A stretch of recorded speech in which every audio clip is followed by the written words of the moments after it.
Muito bem, senhoras e senhores, a partir de agora aqui na nossa Mauá FM vamos trazer as suas dúvidas, você que está mandando, você que está pedindo para a gente repassar aqui para os advogados a sua dúvida, vamos agora, já estão aqui nos nossos estúdios, doutor Paulo, seja bem-vindo, boa tarde, tudo bem, doutor Paulo? Boa tarde, Oliveira, boa tarde a todos os ouvintes da Mauá FM, né? É uma grande satisfação poder estar aqui e fazer esse programa.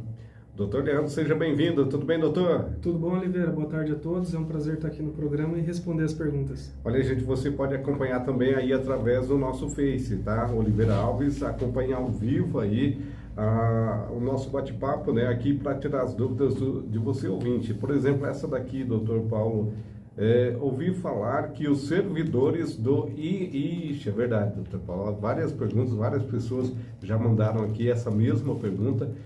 Ouvi falar que os servidores do INSS irão entrar em greve. Isso é verdade, doutor Paulo? Pois é, Oliveira, a gente acabou estamos saindo de uma pandemia agora, né? Pois achando que as coisas vão retomar a sua normalidade aqui. Uhum. Inclusive as agências do INSS voltaram a atender, né? Estão voltando a atender agora, mediante prévio agendamento, né? Então, para quem é segurado, né? Para quem precisa do benefício, as coisas a gente acredita que vai voltando a retomada da situação, mas fomos surpreendidos também com essa notícia aí que os servidores vão entrar, ou já entraram em greve a partir do dia 23, né, que é hoje, quarta-feira. E o que de tudo isso a gente pode falar?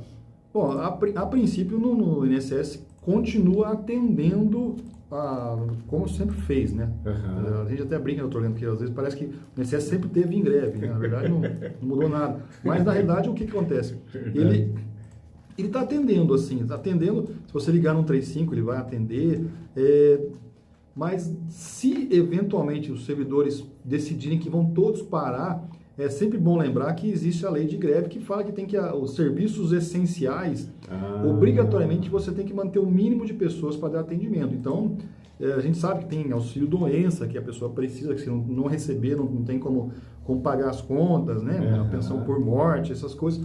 Os benefícios vão continuar sendo protocolados, mas é bem provável que se tiverem uma greve aí, uma parcela dos servidores aderir, vai ter uma maior tramitação, vai demorar mais. Isso é bem provável que vai acontecer.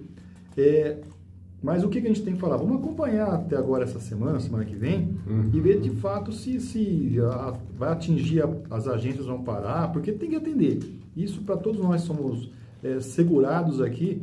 A lei prevê um mínimo de pessoas para dar um atendimento naquelas questões inadiáveis. Então, serviço essencial não pode parar. E se tiver um negócio que chama abuso do direito de greve, né? Se a greve for declarada ilegal, né? As reivindicações não forem corretas, até se a pessoa não trabalhar, tem que ter o dever, o INSS, de fazer o desconto do salário. Então, não é uma coisa tão fácil de fazer uma greve assim. Se a greve tiver uma reivindicação justa, né? Por motivos justos, tudo bem, pode ser declarado legal. Caso contrário, tem sempre as consequências. Né? Uhum. Doutor Leandro, como que vai funcionar? Essa daqui também foi uma das perguntas que mais fizeram aqui, viu, doutor Leandro? Como vai funcionar, né, o novo saque do FGTS que foi liberado? Essa é uma pergunta que todo mundo está atento aí. Como é que é? Então, Oliveira, praticamente vai ser bem parecido até com o auxílio emergencial e das outras vezes do FGTS emergencial também. Pelo aplicativo Caixa Tem, né? Sabe esse aplicativo que as pessoas usaram para receber o auxílio emergencial? É o mesmo aplicativo que vai estar disponível o limite de R$1.000.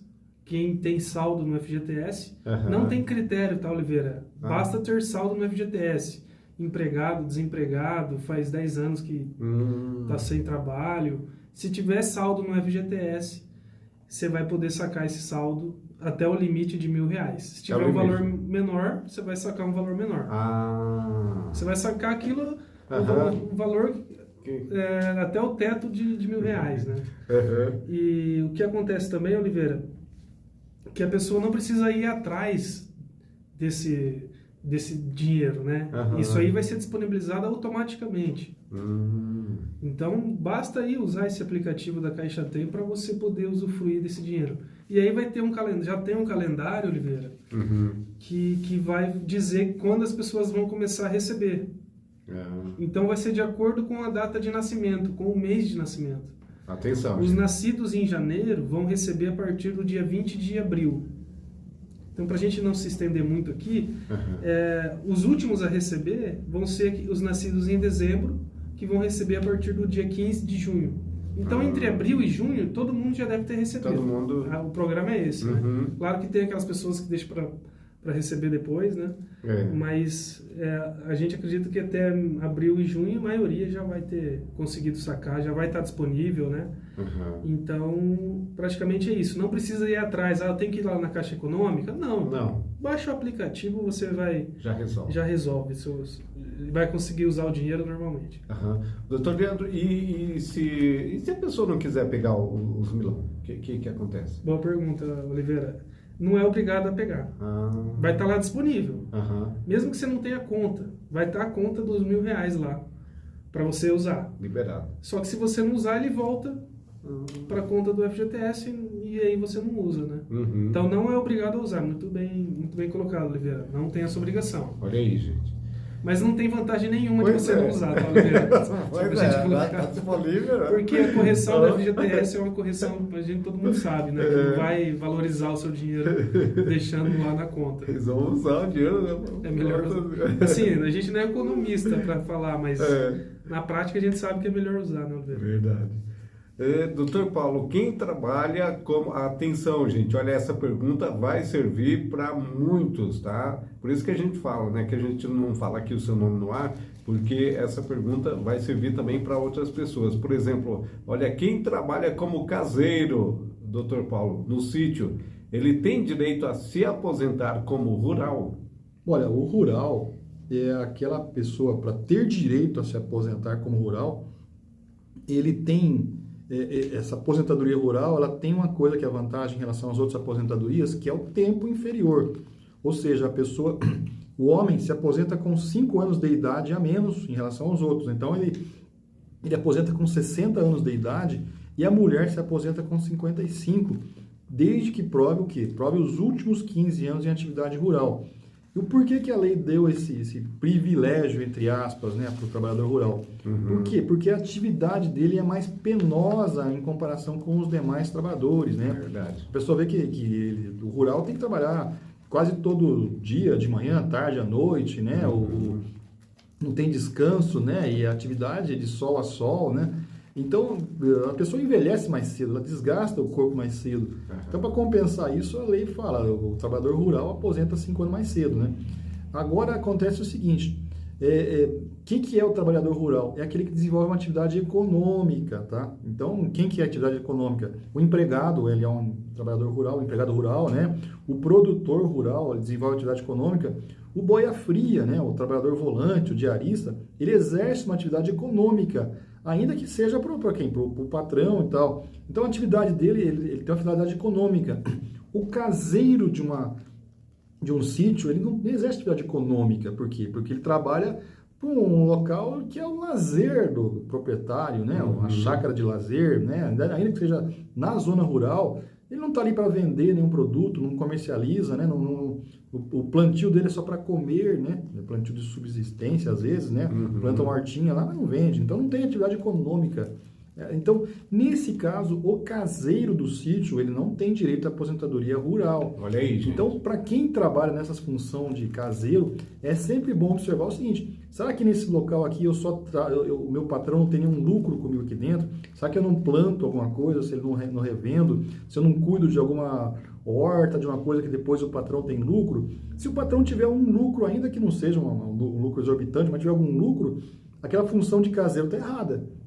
Ele teria que pedir o quê? Pedir para retificar aquela função dele na carteira de trabalho, tá? Então, observe muito bem a função que você exerce. Se é chácara de lazer, né, que é piscina, não tem nada de atividade econômica que você desenvolva em prol do teu patrão, aí, infelizmente, não tem direito à aposentadoria rural. Caso contrário, né, se tiver alguma atividade, que você planta alguma coisa que você sabe que o patrão vende, pede para retificar a tua função na carteira de trabalho, porque o INSS, se vê lá caseiro, ele não vai conceder o tempo para aposentadoria rural, vai conceder o tempo como comum, e aí a pessoa se aposenta o quê? Com 65 anos de idade, né? Doutor Leandro, qual que é o prazo para entrar com uma ação trabalhista? Então, Oliveira, é uma pergunta também que as pessoas fazem bastante, né? Para entrar com ação trabalhista, o prazo é de 2 anos. Para contar do momento que você se desliga da empresa. Então, por exemplo, foi mandado embora hoje, ou pedir as contas, aí começa o prazo de 2 anos. Você tem até 2 anos para entrar com ação trabalhista. Se você está dentro da empresa, seu contrato está vigente, você está trabalhando, está contratado, você pode entrar com ação trabalhista contra essa empresa a qualquer momento, porque você está com um contrato vigente. Agora, quando você se desliga da empresa, é mandado embora ou pede as contas, aí começa o prazo de 2 anos. Aí você tem 2 anos, você não precisa entrar imediatamente com a ação trabalhista, assim que você foi mandado embora. Você pode refletir até 2 anos se compensa entrar ou não, Oliveira. E quando entra com a ação, você não vai cobrar as verbas que não foram pagas nos últimos de todo o contrato. Às vezes a pessoa trabalhou 10 anos, né? O que a lei diz, você só vai poder condenar essa empresa a pagar os últimos 5 anos. Então, se você trabalhou 10 anos, você só cobra os últimos 5 anos. Se você tiver uma férias atrasada de 6 anos atrás, você já não vai conseguir cobrar mais. Então, o trabalhador tem que estar atento a isso, né, Oliveira? Olha, minha férias já vai fazer 5 anos que vai vencer. Se você não correr atrás disso, você vai ter a verba vai estar prescrita, você não vai conseguir cobrar mais, nem com ação judicial. Então são esses 2 prazos, 2 anos para entrar e só pode cobrar os últimos 5. Os 5 anos. Doutor Paulo, quem está preso em regime fechado pode recolher para a Previdência? Bom, preso em regime fechado é aquela pessoa que fica às 24 horas do dia, fica recolhido, tá? Ele não é diferente do regime semi-aberto, em que a pessoa pode trabalhar durante o dia e se recolher à noite. Então, o preso, ele tem... Embora a gente fale regime fechado, você sabe que o mesmo preso em regime fechado, ele pode trabalhar, tá? Isso é possível, porque a lei prevê que a pessoa tem até a chamada remissão da pena, né? Um dia trabalhado é um dia a menos que ele tem que... Então, existe a possibilidade, né, para a tal da ressocialização. Até o preso tem o direito e o dever de trabalhar. E trabalhando ele pode até recolher. Ele tem direito a receber se ele trabalhar, né? Então, tem muitas unidades prisionais no estado aí que faz convênio com entidades, né? E aí as entidades pegam o trabalho das pessoas que estão presas, né? O valor que recebe lá. Então, a pessoa está recebendo um salário também, né? Então, existe essa possibilidade até do preso trabalhar. Mas, mesmo trabalhando ou não, a pessoa que está presa, ela tem, se ela quiser, ela pode recolher para a Previdência, porque mesmo não exercendo atividade remunerada, a pessoa que está lá, às vezes fica lá 1 ano, 2 anos ou mais, né?